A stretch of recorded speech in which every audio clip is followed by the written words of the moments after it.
Em nome do Pai, do Filho e do Espírito Santo. Amém. Inspirai, Senhor, as nossas ações e ajudai-nos a realizá-las, para que em vós comece, em vós termine, tudo o que fizermos por Cristo nosso Senhor. Amém. Em nome do Pai, do Filho e do Espírito Santo. Amém. Salve Maria Imaculada e que viva Cristo. Rei aqui Tiago Bruno, missionário e jornalista católico para o canal Católicos de Verdade.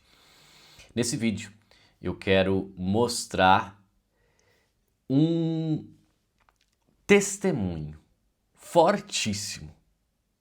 Chegou para mim um vídeo do padre Alessandro Bobbington. Eu não conhecia este sacerdote da Arquidiocese de Londrina, é até próximo de mim aqui, né? Menos de 100 quilômetros. E este padre, pelo que eu dei uma olhada no seu canal do YouTube e também no seu perfil de Instagram, ele faz um trabalho maravilhoso. Homilias, oração da manhã, tudo no seu canal do YouTube e também uma evangelização maravilhosa no seu Instagram. Então, antes de eu colocar o testemunho dele aqui, eu peço, sigam esse padre, Alessandro Bobbington, que faz um esplendoroso trabalho de evangelização nos meios digitais. Esse testemunho me tocou profundamente, é de um menino cigano e certamente esse testemunho irá melhorar o seu dia, irá mudar o seu dia. Então, eu vou colocar aqui, depois eu vou fazer um breve comentário. Preste atenção, escute esse testemunho. A história que eu trago, esse testemunho do padre Marcos Rogério, que assim nos conta. Um dia me pediram para visitar uma família. Agendei a visita e fui. Quando cheguei à casa, deparei-me com um grupo de ciganos e, para minha surpresa, era justamente esta família de ciganos que queria um momento de oração com o padre. Eu já sabia como os ciganos viviam, sabia que eles não se apegam ao lugar onde moram, nem dão importância às coisas que valorizamos em uma casa. Mesmo assim, o ambiente chamou a minha atenção. Quando entrei na casa, não vi móveis, nem qualquer sinal de conforto. A única coisa que havia era um pedaço de toco de madeira. Era o assento que me aguardava. Então, me sentei para conversar com eles. A segunda impressão foi de alegria. Muita gente reunida, uma família grande, cheia de crianças, todo mundo falando e sorrindo. Depois que todos se acomodaram, eu perguntei: o que vocês precisam? Vocês me chamaram aqui. Olhando um pouco o que tinham, imaginei que precisavam de quase tudo. Mas algo me inquietava, porque no meio daquele nada, parecia que não faltava coisa alguma. Eu podia sentir a presença forte de Deus naquela casa. Eu sabia que Deus estava ali, mas de qualquer forma eu precisava perguntar: qual é o motivo da minha visita, afinal? Então o padre perguntou. Enquanto eu esperava uma resposta, um menino chegou bem perto de mim e a mãe disse: padre, por favor, reza pelo meu filho. Olhei para ele e perguntei: o que você quer? Ele nem precisou parar para pensar e logo disse: casar. Fiquei surpreso e falei: mas você ainda é uma criança? Como é que você quer se casar? Quantos anos você tem? Ele respondeu: padre, eu tenho 12 anos e eu quero me casar. Quero ter muitos filhos e quero andar por aí. O sonho dele era realmente se casar, mas eu não conseguia entender o porquê. Pensei que talvez fosse o desejo profundo de ter uma família ou apenas o desejo de se casar e, como gente grande, descobrir aquilo que Deus queria para a vida dele. Levado pela curiosidade, resolvi interagir com aquele menino. Você vai se casar um dia, mas espere um pouquinho. Você vai ter que estudar, ainda vai ter muitas coisas. Mas ele insistia: mas o que eu quero é me casar. Não tinha jeito. A ideia estava impregnada na alma dele. Então lembrei-me que os ciganos podem firmar compromissos desse tipo quando as crianças ainda são muito pequenas. Muitas vezes elas são prometidas para alguém que elas sequer conhecem. Tomei coragem e perguntei: tudo bem, mas vocês me chamaram aqui porque ele quer se casar? A mãe respondeu que não, padre. Eu chamei o senhor aqui porque ele tem um câncer e a doença já tomou conta de todo o corpo dele e até já paralisou os rins e comprometeu outros órgãos. Respondi que rezaria por ele ali mesmo naquele momento. Rezei por ele, o abençoei e pedi a misericórdia de Deus. Depois me despedi, segui para o meu carro. Quando abri a porta e me sentei, vi a mãe correndo em minha direção. Ela bateu o vidro e disse: padre, eu não contei tudo para o senhor. Ele também tem um tumor na cabeça. Meu filho está morrendo. A única coisa que eu queria era que o senhor rezasse por nós e por ele. Quero que o senhor coloque a vida dele nas suas orações. É tão difícil a gente olhar para quem a gente ama e ver que a pessoa está indo embora. É tão difícil olhar para ele e perceber que eu não vou ver o sonho do meu filho se realizar. Quando ela terminou de falar, olhei no fundo dos olhos dela e pedi: tenha fé, tenha muita fé. Porque aquilo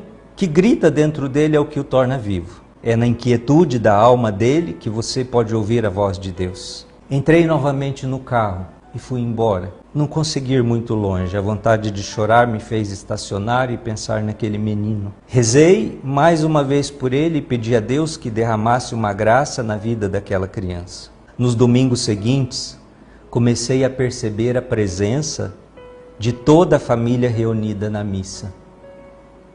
Cada domingo os meus olhos procuravam por eles nos bancos e surpreendia-me com a participação de todos eles, o que não acontecia antes. Sempre pensava neles e resolvi fazer uma nova visita àquela família. Quando cheguei, recebi a notícia de que a doença estava em estágio bem avançado. Ele olhou para mim e disse: padre, Deus me fez casar. Eu brinquei com ele: e como que você se casou e nem me convidou, menino? Ele respondeu: mas eu casei. Perguntei: com quem? Ele disse: com Nossa Senhora. E eu falei para ela que eu queria ser totalmente dela se a minha família voltasse para Deus. E a minha família voltou, padre. A minha família voltou e eu estou quase indo embora. Aquele menino tão pequeno, tão puro, tão inocente, compreendeu que naquilo tudo havia uma enorme graça. Ele conseguiu ver aquilo que nós não conseguimos enxergar, impedidos pelos nossos bens materiais, nosso conforto, nossa realização profissional, nossas vaidades. Ele havia enxergado o local de chegada e não a estrada que havia ficado para trás. A família continuou indo à missa, todos juntos, até que um dia eu não vi mais aquele menino. Fui ao encontro da mãe e perguntei onde ele estava. Ela serenamente respondeu: o senhor já sabe, padre. Ele foi para junto da esposa dele. A vida é tão corrida, tão disputada, tão cheia de obrigações e tão pouco vivida que quase nunca a gente compreende aquilo que Deus está fazendo por nós. O poder de Nossa Senhora acolhendo aquele menino em seus braços com aquele amor que ele sempre desejou foi o sinal de ressurreição. Talvez, ao escutar esse testemunho, você já deve estar se questionando qual o motivo do milagre da cura do câncer não ter acontecido. A resposta é que havia um outro câncer, um câncer muito maior, não no menino, mas na família. E esse câncer foi combatido. E a família de ciganos voltou a ser família e voltou a ser igreja. Voltaram a acreditar em si mesmos. Voltaram a tomar posse daquilo que é o sinal concreto do amor de Deus. E no final o padre disse: eu celebrei a missa de 7º dia. E depois disso fiz questão de fazer uma nova visita àquela casa. O que encontrei foi uma foto do menino com um lindo sorriso, emanando uma alegria enorme em uma casa que tem tão pouco, uma casa que sequer possui porta. A casa pobre de um menino rico me fez pensar que a gente precisa de quase nada para ser feliz, que a gente precisa de menos ainda para conseguir ouvir a voz de Deus. Depois do que vi e vivi junto daquela família, posso garantir, não podemos reclamar das coisas, das situações difíceis, das dores que muitas vezes nos visitam. Achei que tinha aprendido muito com aquele menino. E diante desse testemunho, meus irmãos, tão forte, do menino cigano de 12 anos de idade, que desejava se casar e se casou com Nossa Senhora. Menino que ofereceu a sua doença, o seu sofrimento, para que a sua família voltasse para Deus. Foi a partir desta doença que eles começaram a ir na igreja, que eles começaram a rezar, e aquele câncer do afastamento, da falta de fé, da frieza, Deus extirpou daquela família.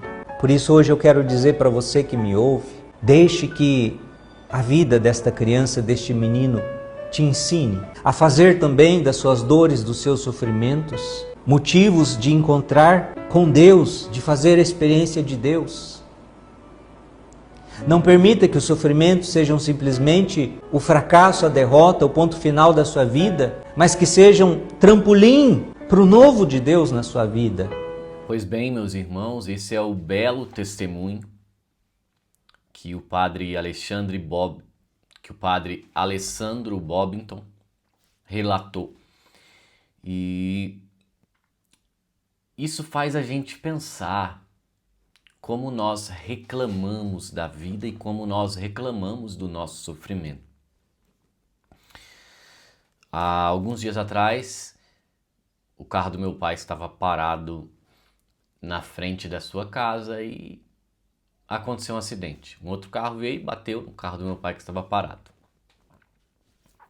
Era um carro de uma instituição de saúde aqui da nossa região, né? Pública e tal. Mas, enfim, o fato é que essa instituição tem seguro, o carro do meu pai precisou ser consertado e o meu pai e minha mãe estão sem carro. E meu pai já é idoso, minha mãe também já é idosa, né? Então, eles estão sofrendo. Nessa briga de que essa instituição aí tem que fornecer um carro para eles, tá?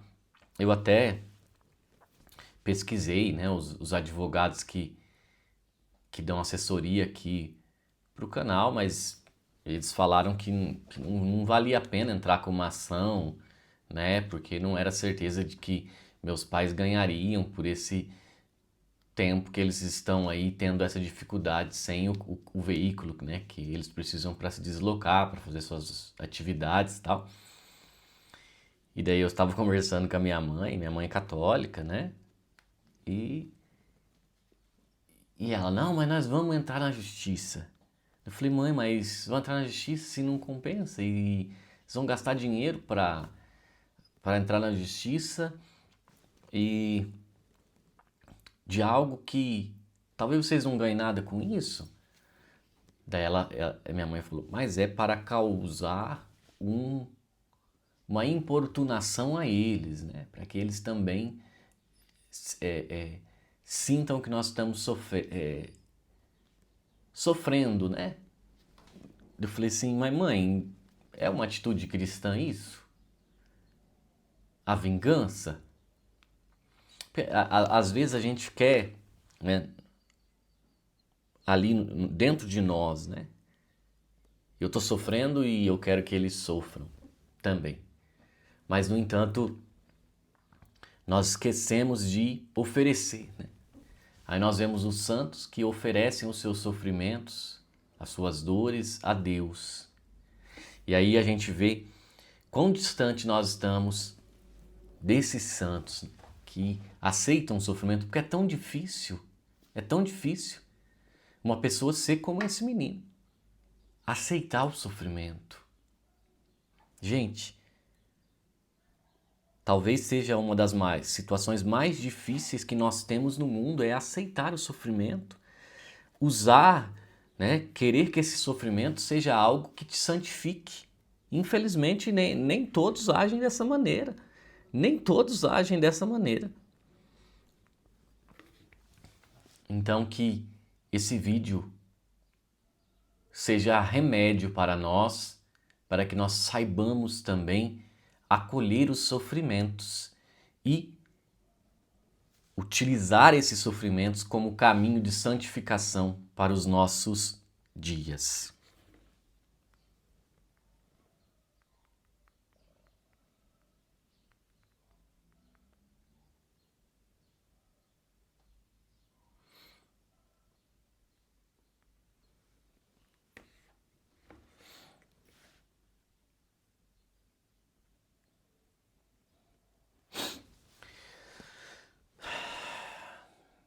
queridos irmãos, nós estamos com a maior promoção, eu tenho falado isso todo vídeo, né? Maior promoção do ano na nossa livraria, porque realmente é.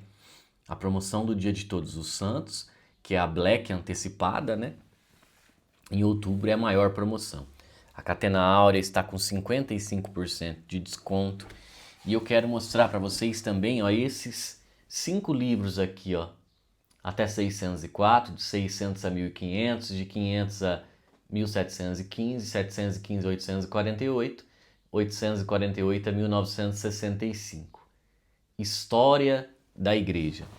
Ontem trazendo o vídeo do querido diácono João Vitor Mariano, pessoas, Tiago, que livro de história da igreja a gente pode estudar? Olha, nós temos essa coleção aqui, está com 34% de desconto, é um lançamento também. E aí você vai ter toda a história da igreja, 1965 anos de história da igreja nesses 5 livros. Então eu indico também esses livros e nós temos a nossa promoção da Livraria Católicos de Verdade, livrariacatólicosdeverdade.com.br. Vamos aproveitar, os links estão na descrição do vídeo. Salve Maria Imaculada e que viva Cristo Rei!